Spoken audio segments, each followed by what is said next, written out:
Neliisemu baba teriri. Tuyiseno waggulu nga kusaliikiriza. Enfulumira wano. Teribyo gumba libye ennyama yokka. Gumba ddamu. Gumba ddamu. Ogenda kugira empale bakulu. Kansi. Naye nga taliyo okulesa makansi. Asumule makansi eri.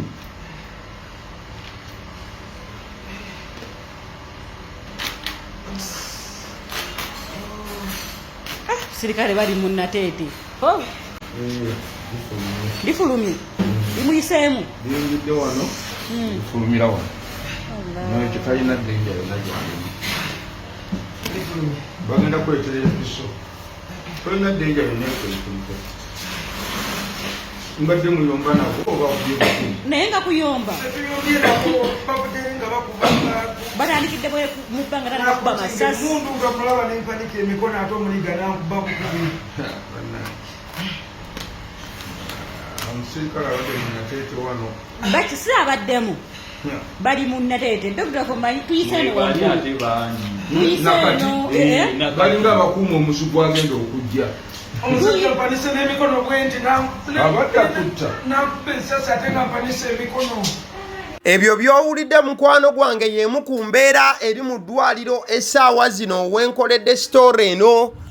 Mwana mulenzi amanyiddwa nga Omukunja Atasera, musajja nnyo wa Bobi Wine bwe kituuka kubeera nti ayimba ennyimba ez'enkyukakyuka n'ennyimba ezisuuta Kyagulanyi n'okulaba nti bwe kataligirya 2026 His Excellency Bobi Wine entebe y'obwa president agituulako, era musajja buli wasulamu obuyimba obwo bangi batandika okuba nga bawulira amaanyi ag'ekika ekyawaggulu n'okugamba nti kyekyo enkyukakyuka mukubeja. The change is coming that is yearned by the Ugandans at the moment or in the time to come. Kati mwana mulenzi Mukunja Atasera olunaku olw'ejjo nakoze story wano ne mbannyonnyola nga bwe yabadde akubiddwa amasasi mu kugulu. Though natandikidde story eyo nadde sinaba kubanga nkakasa ekisembayo kuwa we yabadde ali, wabula oluvannyuma n'abannyonnyodde buli kimu abatamazeeyo video ne mbaleka nga bayomba ekitenkanika. Olunaku olwaleero Mukunja Atasera alabiddwako mu ddwaliro, wabula ekizaamu amaanyi oba ekiwa essuubi kyekyokubeera nti Omukunja Atasera atandise okubanga akuba ku matu.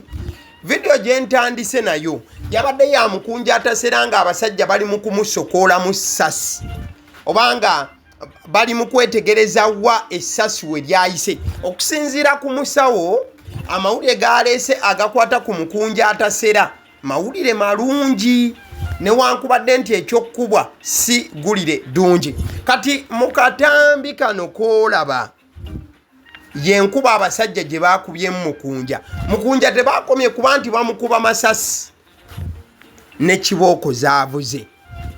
Bakubye Mukunja ne gwe yabadde naye oye Gayi yabadde ne Mukunja bamuwudde omuggo ku mutwe wano. Gayi bamukubye ku mutwe, olaba sayidi zombi. Omanyi bino abasajja bwe bakwata kibooko nga bazikuba sayidi eno ne sayidi eno. So Mukunja Atasera bamukubye ate ne be yabadde nabo ne babakuba. Kati Mukunja Atasera, the very unfortunate bit kyekyokuba nti tebakomye kumukuba bukubi kibooko ne kebezi zabadde zibakubwa, wabula ate Mukunja ne bamukuba n'essasi. Naye okugulu kwa Mukunja oluvannyuma lw'abasawo okukwekenneenya eggumba teryamenyese, kwayuzizza kugulu ne kuyulika era embeera ebadde enzibu. Kati olunaku olwali nga ennaku z'omwezi 25 Mukunja yakubiddwa nga ennaku z'omwezi 24 Septemba, olunaku olw'eggulo. Leero nga 25 saawa zibadde 7:56 zibadde 7:56 David Lewis Rubongoya, Saabawandiisi w'ekibiina ki NUP the National Unity Platform, n'atuuka mu ddwaliro ewabadde Omukunja Atasera. Ojja kujjukira nti Omukunja Atasera okukubwa yabadde ava ku Kivulu, tekyabadde Kivulu, yabadde ava ku nomination rally, newankubadde nti ba artists bo babaddewo ne bawa abantu vibe n'okuwoomerwa okwenjawulo. So Omukunja Atasera yabadde ava ku nomination rally eyabadde Nateete, era nga yabadde ava ku performinga ennyimba ezo eza struggle n'okubeera nti abantu yabalese nga bakyayayaana abongere abasajja gye bamugwiriddeko ne bamukuba amasasi mu kugulu. Ka David Lewis Rubongoya awubyeko olubu lw'ekigere mu ddwaliro olunaku olwaleero. David Lewis Rubongoya bw'atuuse mu ddwaliro annyonnyodde emu ku mbeera eyabaddewo. David Lewis Rubongoya yategedde ku byonna ebyabaddewo ebyatuuse ku Mukunja n'abalala. Wabula David Lewis Rubongoya takoze video awandiise mu buwandiike era nga bye bimu ku bino byannyonnyola. Agambye bw'ati: checked on Mukunja Atasera, whose leg was shot yesterday after our rally in Natete. Many others are nursing woods in various hospitals. Ako kakulu. David Lewis Rubongoya abadde agamba nti agenze n'akebera ku Mukunja Atasera okugulu kwe okwakubiddwa olunaku lw'ejjo nga rale ewedde Natete. Ka David Lewis Rubongoya n'agamba nti n'abalala bangi bali mu malwaliro kati balina ebisago eby'enjawulo. Ekyabaddewo kiri nti tebaakubye bukubi bantu nga ne Mukunja akubiddwa amasasi n'abalala kibooko n'ebisigadde. Over 30 are detained at Natete police. Abasukka 30 babakutte ne babasibira ku poliisi y'e Natete. Many had their motorcycles confiscated. Nti ababadde ne piki abasajja bazibakutteko ne bazibajjako. Ka David Lewis Rubongoya agamba nti their crime what? Nti kiki kye baakoze? Coming out in large numbers to support His Excellency Bobi Wine and NUP. Nti okuvaayo mu bungi ne bajja okusupportinga Bobi Wine kye kyabakwasiza wamu ne NUP.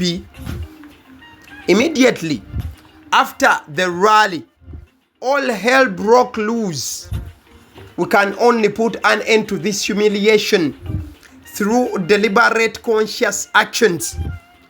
#Free Uganda now.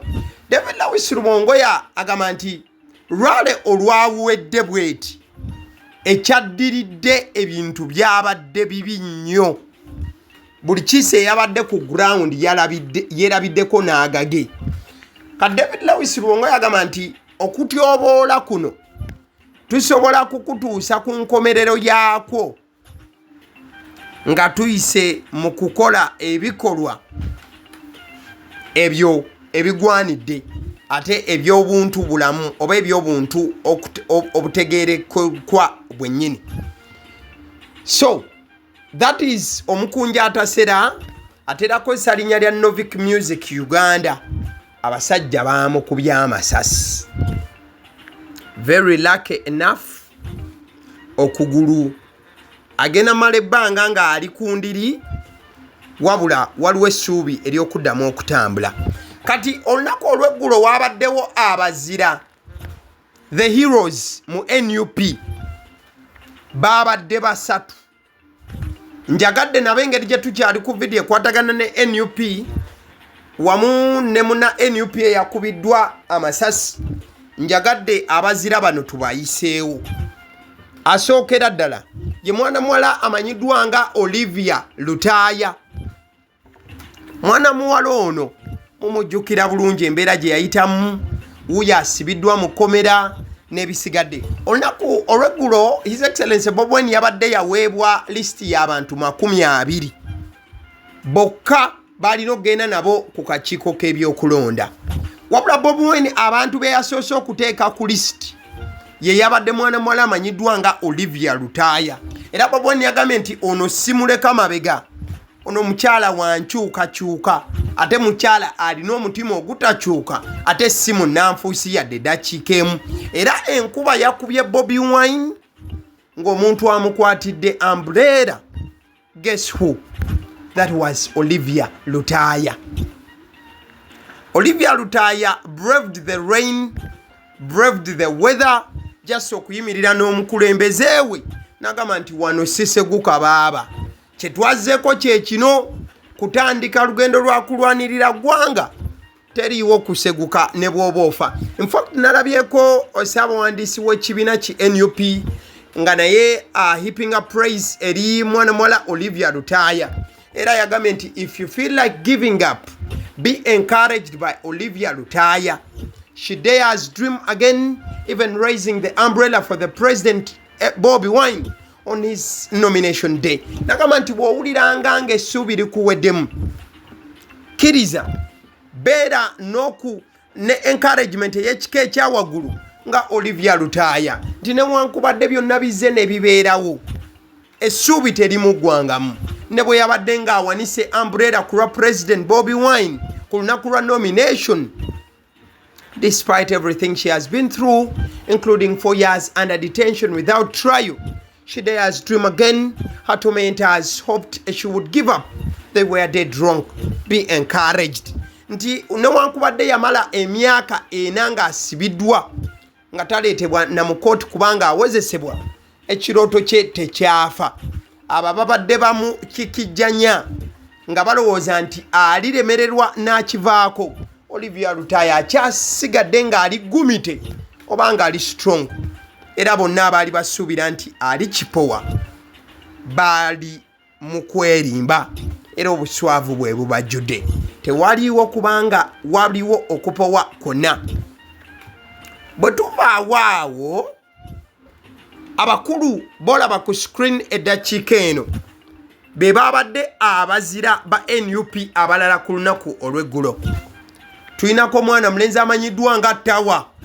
Oyo kyali ali strong, ali solid, era wabaawo abantu Bobi Wine baawuliriramu eddembe naddala ku line ya struggle ne security. Mwana mulenzi Tawa Bobi Wine buli wabeera amwenyumirizaamu. Njagala ekifaananyi kino kitunuulira n'okwekenneenya okw'amaanyi. Mwana mulenzi Tawa yabadde alagirira wali ebya traffic n'okulaba nti enteekateeka yonna omukulembeze we wajja eri kiriya, wabula ng'eno omukono omulala akutte omukono baguyita batya, ng'akutte omuggo ogw'abalema. Mwana mulenzi Tawa teyali mulema, yali musajja atambuza ebigere bibiri era akyagayina amagulu, wabula gaakosebwa nnyo. Simanyi oba mujjukira ekawempaawo gayi gwe baaleetanga okugulu bakumenye mu campaign za Nalukoola. That guy era baamutwala mu ddwaliro n'amalayo ebbanga ddene. Zijjukira ne Bobi Wine ng'amukyalirako. Guy ono yazzeemu okudda ku magulu ge abiri newankubadde nti akyatambuza omuggo gw'abaliko obulemu, era yabaddewo akyatambuza enkyukakyuka na buli kimu ekikwatagana n'ebyenkyukakyuka. Kati oyo ye yabadde hero namba 2 olunaku olw'eggulo. Guy ono amanyiddwa nga Tawa. Yagambye nti ku nomination ya Bobi Wine tosobola kundekaka newe mba nkyayinamu obukosefu ku ground mbeera nina okubanga ntuukawo. Kati Tawa we tumuvaako olaba Guy ali emabega wa Tawa. Oyo Guy ayambadde entalabuusi. Oyo Guy bamuyita Kavuma Jamushidi. Kavuma yakubwako essasi mu kugulu. Kavuma oyo gwolaba naye baamukubako essasi mu kugulu n'okumusiba ne bamusiba n'amala emyezi nga bamunoonya n'omunoonya. Wabula Kavuma we yawulidde nti Bobi Wine agenda kunominatingibwa yabagambye boyi musaaga busaazi. Kavuma came through era naye yabaddewo ku kido. Mwana mulenzi Tawa ng'ali waali ne Kavuma Jamushida agamba nti kiriya walla, this is the time for Uganda okubeera nti obukulembeze bukyuka ate nga tebulina kubanga bukolebwa kintu kirala oba bantu balala, balina kubeera ffe kwenyigiramu. Ye mwana mulenzi amanyiddwa nga Tawa ne Jamshid Kavuma era nga be babadde ba hero oba the unsung heroes, abazira abo abatayogerebwako wabula nga webali era nga bakola ebintu ebyenjawulo ennyo. This all happened yesterday on the 24th of September as Robert Kyagulanyi Ssentamu was being nominated as a presidential candidate for the coming election come 2026, for the term 2026 to 2031. Embeera yabadde yanjawulo. Kati bino byonna byongera mwana mulenzi yamanyiddwa nga Omukunja Atasera obuvumu newankubadde ndi down ebintu bijja kubanga biterera. Njagala kutegeeza ku bannaffe aba Honey Bites. Honey Bites bagamba nti bakolera ebyokulya by'omwana adda ku ssomero, yogera ku daddies eziwooma okuzaama, yogera ku decorated donuts, cupcakes, yogera ku binyeebwa, empogola, bintu byonna omwana bye yeetaaga okugenda nabyo ku ssomero. Honey Bites ebikolako. Bakubire ku 0709 787508 balina ne cakes eza buli mukolo bannaffe aba Honey Bites. Thank you. Njagala kutegeeza ne ku Alson Painters UG basiizi balangi bagamba nti oyina ekizimbe kyo omaliriza okubeera nti ekizimbe kizimbibwa kati ssaawa ya kukisiiga langi. Beesige kubanga beesigika. Bannaffe aba Alson Painters UG bakubire ku 0705 193636 ku nsonga zonna ezikwatagana n'okunyiriza ekizimbe kyo bajja kuzikolako. Aba Sidi Omusunsuzi lyerinnya lyange era nga lyeddoboozi erituula emabega w'omuzindaalo okukuwa information mu bujjudde bwayo nga sigaseemu yadde okutoolamu ekintu kyonna nabwe ekita ekintu ky'obeera olina okuba nga okola mukwano gwange kyakuba nti olikinga vidiyo zaagaliwo buli woba ozisanze mukaddeke kamu commentinga at the same time sharinga ne woba nga oyawukana n'endowooza y'ebyo ebiri mu vidiyo tekikugaana kuteekawo ndowoozayo ate ne turespondinga swiftly kuyo. Agaliwo ye YouTube channel kwoli likinga commentinga sharinga